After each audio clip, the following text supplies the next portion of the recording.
The performance review. Sometimes it's an annual reoccurrence, sometimes it is quarterly, sometimes it is monthly. It depends on your organization. But sometimes when it comes to preparing for the performance review, it's difficult to know what to say, what to ask for, when to say things and ask for things. But the end goal is the same. We all want the performance review to set us up for success, to set us up for opportunities in our professional future, for promotions, and even opportunities to shine and really be more visible and step up in leadership on all aspects of our career path. And the most difficult part of a performance review is that this meeting with our managers, our supervisors, or our directors is one of the most intense meetings there can be, because it feels like there's such an imbalance of power when you're meeting across from people who have a direct influence on your professional growth, and they have decision-making authority on what opportunities that you have access to, or even what budget you have access to. And this is why most often it can feel like quite an imbalance of power. So what I want to share with you in this video are some real strategies, proven strategies that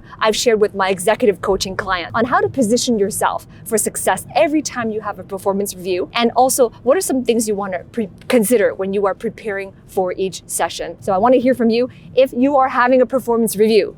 Comment below. I want to hear from you. How often are your performance reviews? And what is the single biggest struggle you have each time you've had performance reviews in the past? Right? Comment below and let's go. I'm in the car driving right now, and I want to share, I'm not driving, but I'm in the car right now in motion, but I want to make this video for you and share this with you because this is one of the biggest, most common questions I do receive from clients and from my audience as well with respects to being successful on the performance review. And I get it. The performance review can be one of the most stressful meetings to prepare for because the essence of the question we have in our minds is, how do we summarize a whole year of work in just one 20-minute meeting? Or if it's not annual and it's quarterly, how do we summarize everything that we've achieved? All of the goals that we have done, how we have led our teams and our direct reports under us, how do we summarize that in a very clear and succinct way, but at the same time very powerfully and very influentially? How do we do that? So I want to share with you some tips because out there's plenty of support for managers on how they can conduct these performance review. But in my opinion, as an executive coach, there's really not enough support on our side, the employee side, on how to prepare for them. Right? So here are some tips, and I want to share these with you. And I want you to take notes because information alone is not going to create transformation. We need to implement the things that we have learned, right? So tip number one, this is a process. Tip number one is context. Okay, so number one is context. What do I mean by that? The context. Whenever you are preparing for a meeting, it's really important to know what is the context of the meeting. And of course, I'm not just referring to the fact that this is a performance review. What I'm referring to is, for example, what does the review process look like? Right? Is there a clear structure that your director and manager usually likes to conduct these meetings? What are some key questions that they have asked you to prepare for in advance? And in these meetings, usually get a sense of how it is run. Right? Some managers prefer to be more structured, then they have an agenda. Some of them have forms that you need to fill out. And some of them are completely open-ended and they just want to hear from you. What are your challenges? What have you done in the past quarter or in the past, or since the previous performance review? So it's really important that you come prepared knowing what is that context, because that will help you to set yourself up for what am I going to bring to this that can position me for the opportunities that I hope to receive, and that it can position me to speak clearly on what I have achieved, right? So know your role. What exactly is your role in preparing for this meeting? Because it could be that your role preparing for this meeting is to update your manager or your director on the major achievements of your team. Your role could be even greater than that, to provide a little bit of data to support how you have helped the company grow and what metrics that you can demonstrate that you have moved your teams forward. So understand the context of not just the structure of the meeting and how it's run, but what exactly is your role in this meeting? Because make no mistake about it, you do have a role in this meeting. You are not a passive participant, right? Career growth is not a spectator sport. It is a sport that you participate in, you actively participate in, but you can't participate in it unless you know your role. So if you're new to your company, this is where you want to start talking to people, start getting some sort of context, collect some context before your first review to know what role you play. And in addition to that, when you know what role you play, you will also know what to bring to the meeting. That's all part of the context. And this will help you to prevent yourself from being caught off surprise during the meeting or wishing you brought a piece of data with you or some metrics with you when you didn't, right? And finally, the last part of context means that you got to know that after this meeting, it's not just you have a meeting, you submit your data, and that's it. Know what are my responsibilities going to be after the meeting? What am I going to take responsibility for? Because this meeting is to plant in there some continuity. What are you going to move forward? What are some of the gaps you want to fill? So what exactly are you going to design into that plan and the responsibilities you're going to articulate that you're going to take on after the meeting? So all of these things involve the context of your performance review that you want to be clear of before you enter into your meeting with your manager. Tip number 2 is contribution, right? Number 1 is context. Number 2 is contribution. Now, this is something you need to do on a daily basis. On a daily basis, document what are the contributions you've made to the company that are unique to you. What are some of the things that you've achieved for them? And it's not just a checklist of your day-to-day tasks or how you've met deadlines. This is how have you contributed, for example, to the company's revenue, to their profit margins, to their growth, to their innovation, to their productivity and their effectiveness in the industry.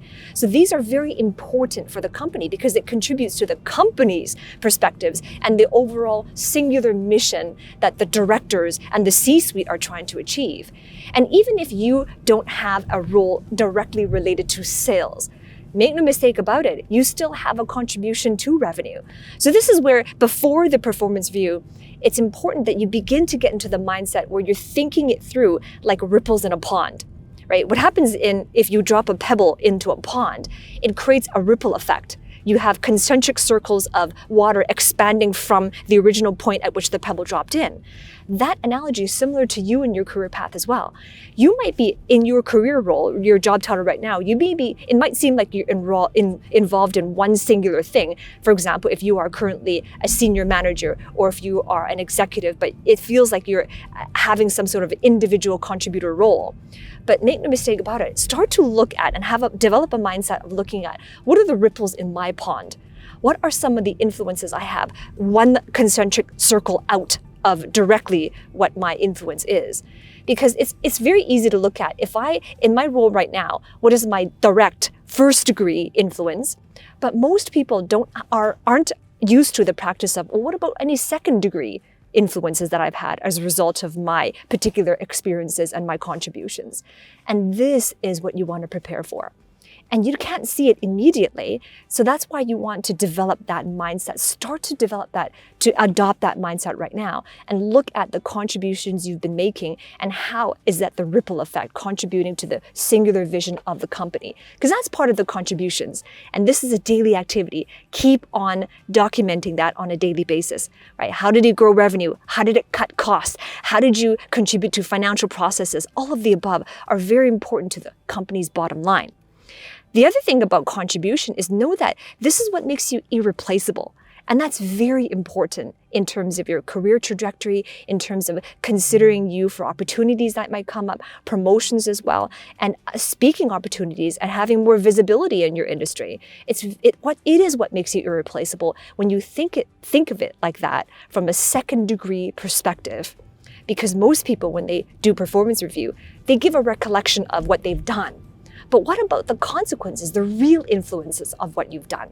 They're not going to connect the dots for you. You must connect the dots for them. And that is the single biggest part of your contribution. If you're not learning anything else from this video, take this into consideration because this is the single most important thing that I'm going to share with you in this video. So if you're somebody who's sitting and you're listening to this and you're realizing, yes, that is so true, but I still can't see it. I still don't know what my contributions are. I am noticing that I'm able to recount everything that I've done. I'm able to tell them all the projects I've completed. But what do you mean? I still can't see how exactly it's related to revenue and the company's bottom line. If that's you, then I invite you to work with me because I've done this for countless executives on how to develop that modality of thinking. It's also how to develop that modality of communication to higher ups so that you can directly have an influence on them when they're making decisions about your trajectory. So if you want to receive these outcomes and you want that for your career growth and your personal growth as well, then I invite you to book a call. Below this video, in the description, there's a link to book a call with me. And this is just an initial discussion where we're going to explore whether or not it's the right fit for us to work together. You're going to be either talking to myself or a member of my team. And this is only for you if you're serious about being able to be effective at meetings with your higher ups, performance reviews, maybe even discussions and regular meetings with executives as well. This applies. So if you're serious about having those outcomes and you are wanting to step up in leadership, then I invite you to book a call, and I look forward to seeing you on the inside. Tip number 3 are challenges. So you have context, you have contribution, and number 3 is challenges. So challenges. This is important in a performance review that you articulate and you demonstrate in your communications how you overcame the challenges that were identified in the previous performance review. And this is important, especially if the challenges have come up before that previous performance review as well. You want to show that you've made progress. Even if you haven't completely overcame the challenges in your previous performance review, show through your communications and your clarity in your communications how you have taken the steps to make the progress you've made up until now. That is really important. And here's a bonus point when you are talking about your challenges. A bonus point if you yourself have shown how proactive you were at identifying your own challenges to overcome and the progress you've made there as well. Now, either way, when you're talking about your challenges, it's important that you loop it back to your contribution. Weave the challenges within your contribution so that they're not two completely separate and unrelated things. They're very much related to each other, because what happens when you overcome challenges, you make a contribution. So remember, every time you talk about challenges, it's not an isolated topic. Bridge that back, loop it back into your contributions, and that is tip number 3. And by the way, if you like what I'm saying and you're getting these ahas, give me a thumbs up as well. Click the link below, subscribe to my channel as well so that you can receive a notification each time I upload a new video. I have new videos like this every single week. My clients ask me questions all the time. You ask me questions as well, and sometimes I love to answer your questions on new videos. So subscribe, and I look forward to hanging out with you in my next video. And now let's move on to tip number 4 and 5. And with that, you'll have a complete strategy on how to nail your performance review so that you can take your career to the next level. Tip number 4 is current status. So what do I mean by that? When you are communicating in your performance review, it's really important that in your communications, you are illustrating that you completely understand your roles and your responsibilities, that you completely understand what is expected of you from your direct managers and even their higher ups as well. That you completely have taken ownership of where you're at right now in your progression when it comes to overcoming your challenges, the previous steps, and when it comes to meeting the goals and your responsibilities that you are going to take on even after this performance review. This is an essential part of your communications as well. When you're demonstrating your current status, this shows that you have awareness. You have reflective awareness, right? Let's write that down, comment below, reflective awareness. And this is key. It's not just an awareness of what I'm weak at and what I'm going to be working towards and what my job title is. It's reflective awareness. Where are you exactly in terms of your personal progress, your professional progress, and your progress with respects to your teams and the organization at large? This is in your ability to communicate. When you communicate this effectively, they will truly see that you've not just taken ownership of your higher level responsibilities, but that you have a big picture vision. And guess what? Every time the next level of your career, the promotion to director and C-level, right, is going to need to have a bigger picture perspective. So when you communicate this effectively, your current status, they will already see that you're positioning yourself for those higher level positions, because in your communication, you have that reflective awareness and you're able to see yourself not just isolated in your careers and your day-to-day, but exactly how you fit in and where you are right now in your progression, right? So that is tip number 4, current status. One more tip, let's go. So tip number 5 is checklist. So this is where you're going to demonstrate your proactivity, right? And what do we mean by being proactive? Proactive means that it's going to show when you have a checklist, you are literally communicating what are your checklist of high priority activities that you're going to take forward with you after this performance review. What is it that you're going to be dedicating yourself to? That you're going to be dedicated to these high priority activities. You're going to be implementing them. These are areas of improvement. These are things that you're going to move your team forward, how you're going to contribute to the company's bottom line, and so on. A checklist of things. And when you are able to articulate this is your game plan. And the game plan is in alignment with the company's singular vision as well. And that's what they want to see. And it demonstrates that you're proactive, that you're somebody who's already planning ahead of what you're going to do. You're capitalizing on the whole year's efforts by contributing and to an even bigger level on the next year. And that's what they want to see.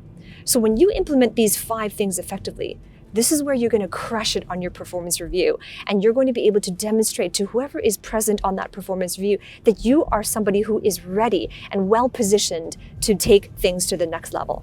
So in summary, what are the 5 tips again? They are: number 1 is context. Number 2 is contribution. Number 3 are your challenges. Number 4 is your current status. And number 5 is your checklist. So I hope this was helpful, and I look forward to hanging out with you in my next video. If you have clicked the link below and subscribed, you'll be notified, and I look forward to hanging out with you again.